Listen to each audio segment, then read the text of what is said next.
मगर हकीकत ने ये साबित किया कि ये गलत उन्होंने एस्टिमेशन अपनी भी की और इधर भी इंटेलिजेंस गलत दी अमेरिकनों को।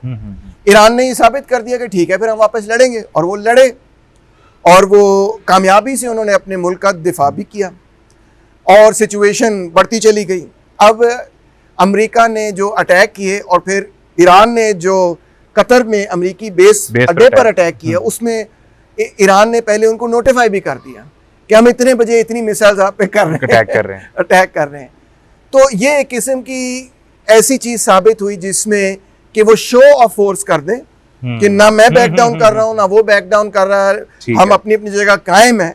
और उसके बाद अब लगता है कि ट्रंप ने ये फैसला किया कि अब जब हमने ये दिखा दिया है तो अब हम जो है आखिरी अभी हमारे ये बात करने से पहले ट्रंप ने जो अल्फाज इस्तेमाल किए हैं वो बहुत गुस्से में भी उसमें वो नजर आए। That's very और true. वो चिड़चिड़े कि ये क्या कर रहे हैं, गाली भी निकाली। What could have possibly convinced Trump के जो नेतन्याहू कर रहा है वो ठीक है।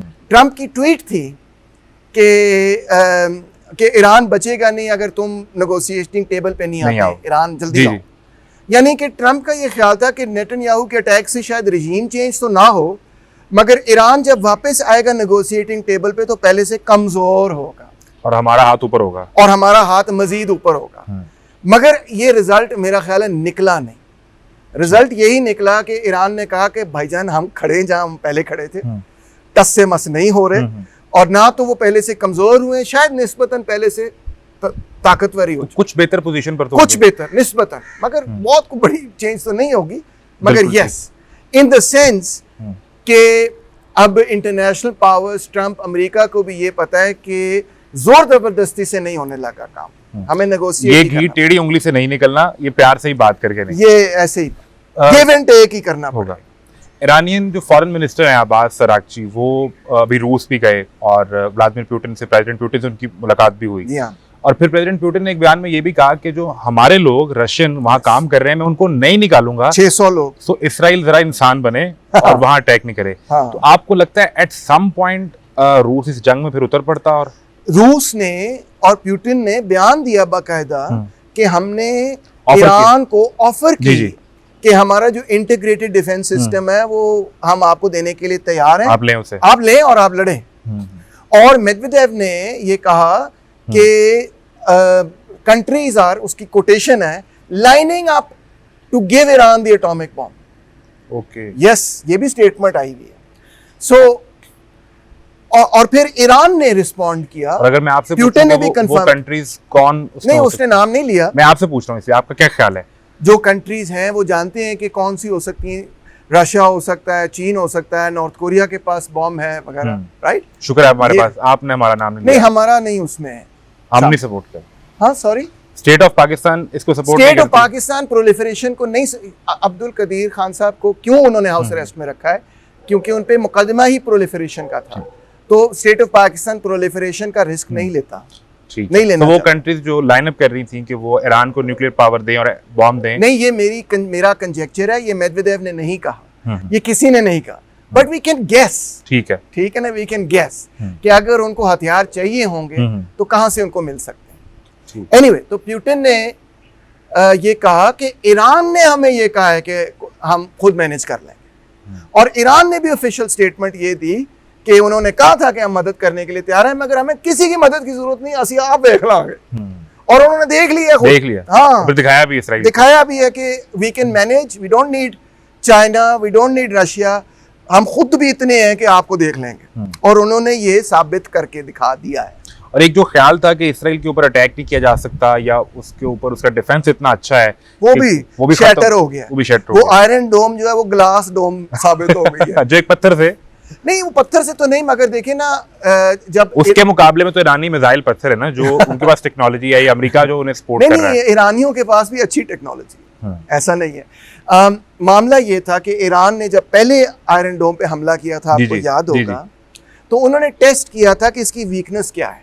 ओके, और वीकनेस उसकी यही थी जो कि सबके सामने आ गई कि अगर आप बहुत सारे बेकार किस्म के पत्थर मार दें, पहले आप पत्थर मारें बहुत सारे, तो वो जो आयरन डोम है ना, उन पत्थरों के पीछे मिसाइल आएंगे, और फिर बीच में आप एक हाइपरसोनिक मिसाइल मारेंगे, वो असल टारगेट को जाके आपने उसे कंफ्यूज करना है, आपने उसको ओवरवेल्म करना है।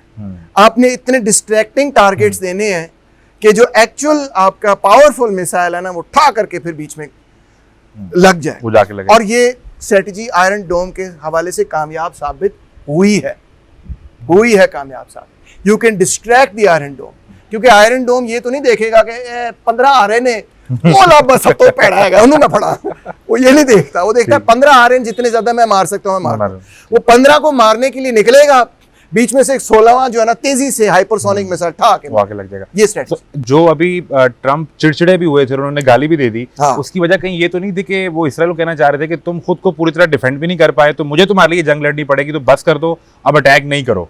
नहीं, ये भी एक वजह है, मगर मेन वजह उस वक्त यही थी कि ट्रंप ने बड़ा क्लियरली कहा कि मैं तेनू क्या सी सीज फायर कर तो फिर उसने कहा कि उन्होंने उठा के पता नहीं कितने पावरफुल बम मारने शुरू कर दिए ईरान पे, तो मैं बड़ा खफा हूं।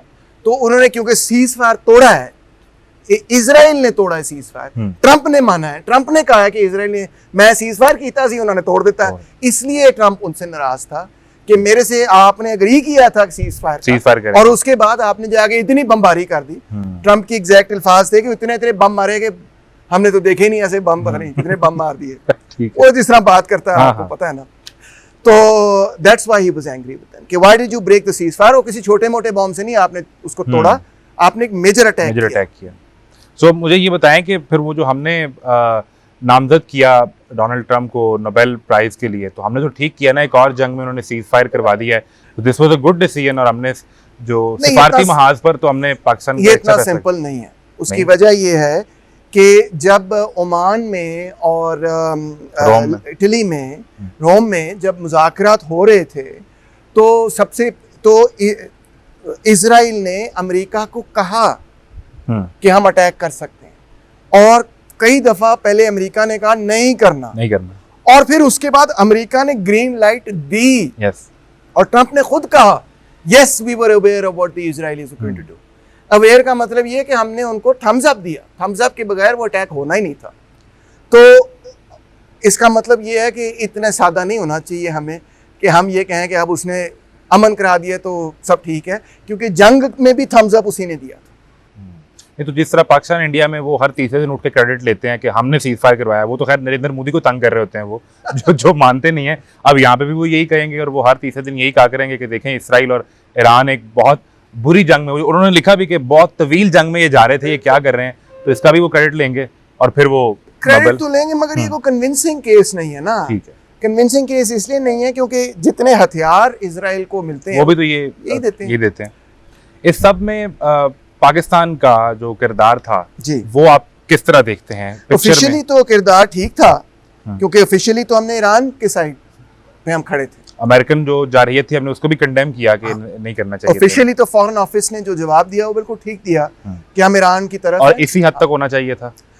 फॉरेन ऑफिस ने जो जवाब दिया वो ठीक दिया, मगर इस हद तक होना चाहिए था नहीं, ये अलग डिबेट है। मामला यही है कि जो खदशा है लोगों को वो ये है कि अमेरिका ये चाहता है कि ईरान में रजीम चेंज के हवाले से पाकिस्तान कुछ मदद वगैरह फरमाए, और बहुत सारे जर्नलिस्ट का ये गैस वर्क है, कंजेक्चर है, उनकी ये पेशन गोई है कि वो जो lunch field marshal Asim Munir साहब ने ट्रंप के साथ किया होगा उसमें लाजमी ये मामला भी डिस्कस हुआ होगा। और जो उसके बाद डोनाल्ड ट्रंप ने बात करते हुए कहा कि ये पाकिस्तान को हमसे अच्छा जानते हैं, ईरान को हमसे अच्छा जानते हैं, तो उसमें कोई यही बात हुई होगी कि आप हमें कहीं हेल्प आउट करें। लोग तो यही कह रहे हैं, लोग तो यही गेस कर रहे हैं, हमें पता तो नहीं ना कि क्या बात हुई वहां पे, हमें कोई साइफर तो नहीं आया तो हमें नहीं मालूम कि एग्जैक्ट क्या कॉन्वर्सेशन है, मगर एक बात बहरहाल ये की जा रही है। ऑब्वियसली पाकिस्तान का अपना उसमें इंटरेस्ट जो था वो यही था कि इंडिया कुछ अरसे से हमें डिप्लोमेटिकली आइसोलेट करने की कोशिश कर रहा है, ये कह के कि ये टेररिस्ट है। ऐसा ही है, शशि थरूर साहब पहुंचे हुए हैं पूरी दुनिया के अंदर, ये हमारे खिलाफ बुरा भला कही जा रहे हैं। उनके खिलाफ हमने फिर अपने लोगों को भेजा, बिलावल भुट्टो वगैरह ये वो सब गए। फिर बिलावल ने असेंबली में बताया भी तो कि जीते हुए फील्ड मार्शल को बुलाया जाता है, हारे हुए को नहीं बुलाया जाता। हाँ, ये भी है। तो ये जो लंच था बहरहाल, और जो यूनाइटेड नेशंस ने हमें टेररिज्म की कमेटी और अफगानिस्तान की कमेटी में शामिल किया, उससे इंडिया बड़ी बुरी तरह से फेल हो गया डिप्लोमेटिक ऑफेंसिव में। जहां वो मिलिट्री ऑफेंसिव में भी फेल हुए हैं, तो डिप्लोमेटिक ऑफेंसिव में भी वो कामयाब नहीं हुए।